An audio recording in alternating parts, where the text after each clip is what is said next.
Kembali lagi bersama kami pemirsa dalam dialog bincang hari ini. Masih bersama Pak Lutfi ini ya, Ketua Satgas PPKS Untirta ataupun pencegahan kekerasan seksual ya Pak ya.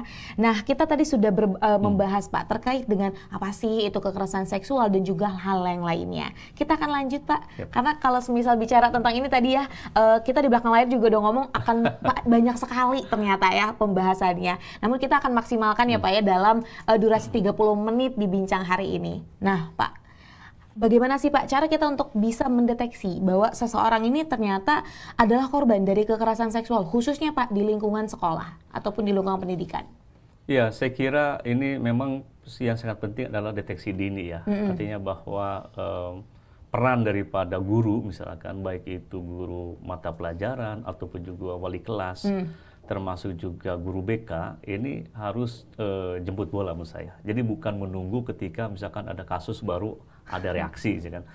Contoh misalkan ketika ada anak atau siswa atau siswi tadi yang kok tidak biasanya, mungkin ada yang dia murung, yang biasanya dia ceria, atau mungkin yang biasanya dia aktif tapi datangnya terlambat, ya, atau yang mungkin bisa jadi dia apa sih anak ini emosian mungkin ya, yang biasanya kok orangnya penyabar, orangnya karena dia karena merasa traumatik misalkan sehingga anak ini dia mudah tersinggung. Saya kira hal-hal yang perilaku siswa atau siswi tadi yang tidak seperti biasanya, menurut saya ini harus ada langkah-langkah cepat tadi ya, terutama tadi guru BK bagaimana sebagai teman atau partner sharing yang menyenangkan untuk siswa-siswi. Nah ini jangan sampai misalkan guru BK itu kayak semacam polisi sekolah. Arti dan mati bagaimana memberikan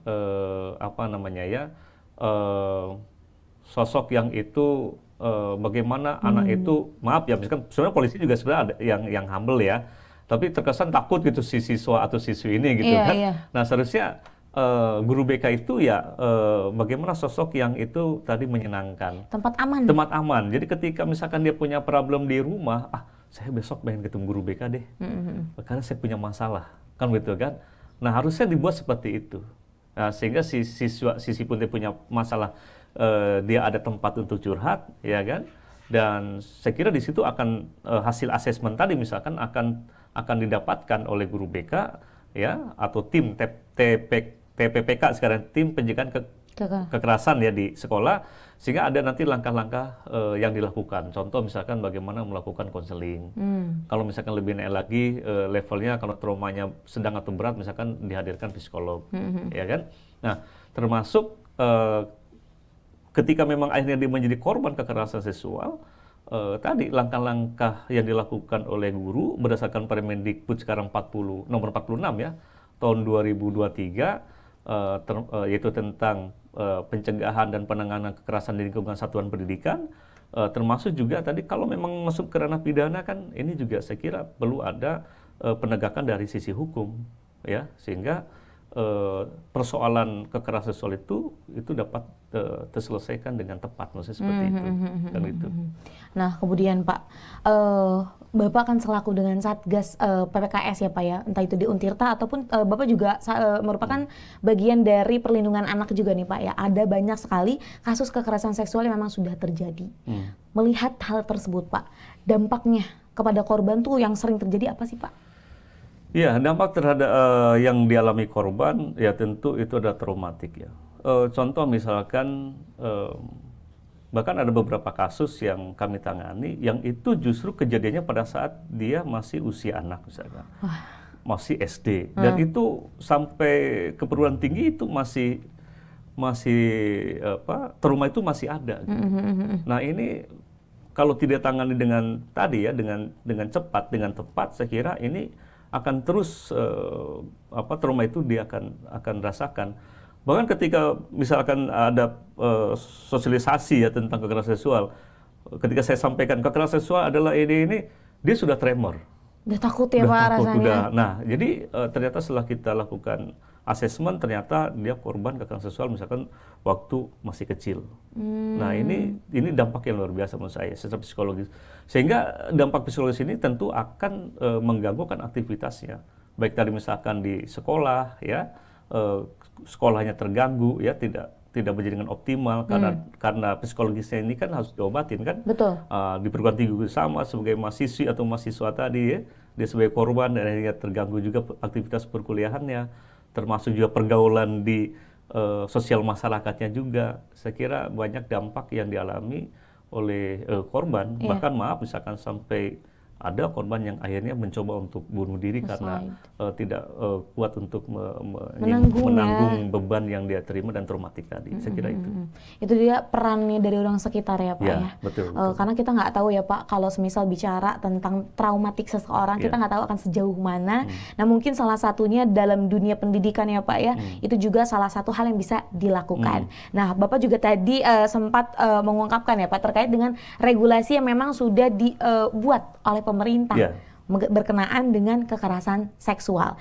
Dengan adanya regulasi tersebut Pak, bagaimana lembaga pendidikan ini dapat berupaya menciptakan lingkungan yang memang aman dari kekerasan seksual? Iya, bicara tentang bagaimana menciptakan lingkungan ya, sekolah atau perguruan tinggi yang itu aman dan nyaman ya. Bahkan secara umum lagi Banten yang aman dan nyaman untuk siapapun ya dari kekerasan seksual ini, setidaknya ada 3 komponen menurut saya. Pertama itu tadi betul adalah regulasi, bicara tentang legal substansi. Artinya regulasi itu tidak hanya misalkan ada di level pusat, ya undang-undang, PP, permen, tapi juga harus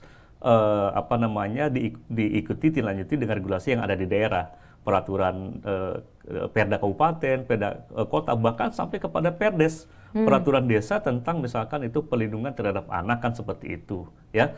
Nah, selain daripada regulasi tadi, saya kira yang kedua adalah bicara tentang legal structure.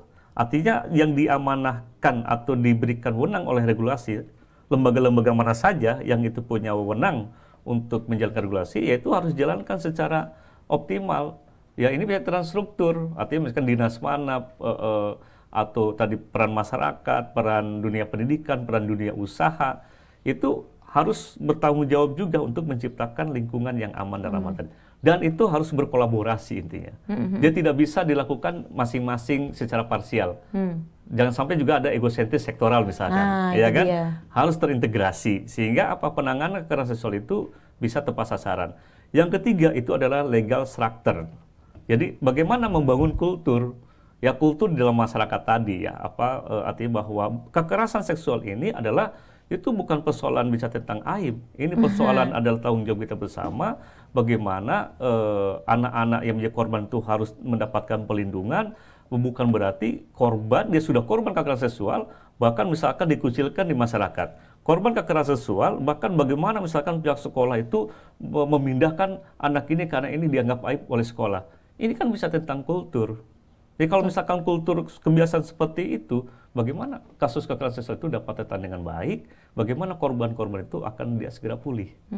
Ya kultur masyarakat. Yang kultur yang lain apa? Ya kultur daripada aparatur penegak hukum. Kekerasan seksual ini dianggap sebagai kasus kejahatan biasa atau kasus kejahatan yang luar biasa. Kalau dianggap kasus kejahatan yang luar biasa, maka penanganan pun juga harus luar biasa. Tindak pidana pun vonisnya harus juga luar biasa, saya kira itu. Jadi saling bersinergi ya Pak. Betul. Kemudian Pak, cara melibatkan komunitas, masyarakat, orang tua untuk mencegah kekerasan seksual ini Pak. Mungkin hal terkecil deh yang bisa dilakukan. Ya, saya kira ada istilah begini ya. Kejahatan yang terorganisir itu akan mengalahkan kebaikan yang tidak terorganisir. Ya, jadi saya kira orang-orang baik itu banyak. Ya, pemerintah juga saya yakin tugasnya itu ya baik gitu, ya. Melindungi, memenuhi hak-hak anak. Sekolah juga sama, orang tua juga sama, punya tanggung jawab yang baik gitu, ya. Tugas yang baik yang mulia. Tapi ini harus terorganisir orang-orang baik ini. Contoh misalkan di tiap kabupaten kota itu kan dibentuk satgas dengan PPA. Ya, di satgas PPA ini satgas satuan tugas permasalahan perempuan dan anak ya. Nah ini kan terdiri dari berbagai stakeholder. Ya, dari dinasnya ada, dari dunia akademiknya ada, dari aparat penegak hukum juga ada di situ, terus juga dari tokoh agama, tokoh masyarakat, LSM yang concern terhadap anak. Itu tergabung dalam satu organisasi dari Satgas PPA. Nah, saya kira ini juga bagian daripada solusi ya untuk bagaimana semua punya peran serta, tapi itu dalam satu wadah gitu. Saya kira ini perlu untuk Satgas PPA ini dibentuk di semua kabupaten kota dan termasuk di provinsi. Baik Pak. Kemudian Pak, apa sih tantangan yang mungkin akan dihadapi ini Pak dalam upaya mencegah kekerasan seksual? Tapi Pak, ditahan dulu Pak. Saya sudah tarik napas ya. Iya betul, sekalian juga Bapak menyiapkan jawaban yang wow-nya nih Pak ya. Kita akan kembali sesaat lagi Pak. Maka dari itu pemirsa Setia Sota TV jangan kemana-mana, tetap bersama kami di Bincang Hari Ini.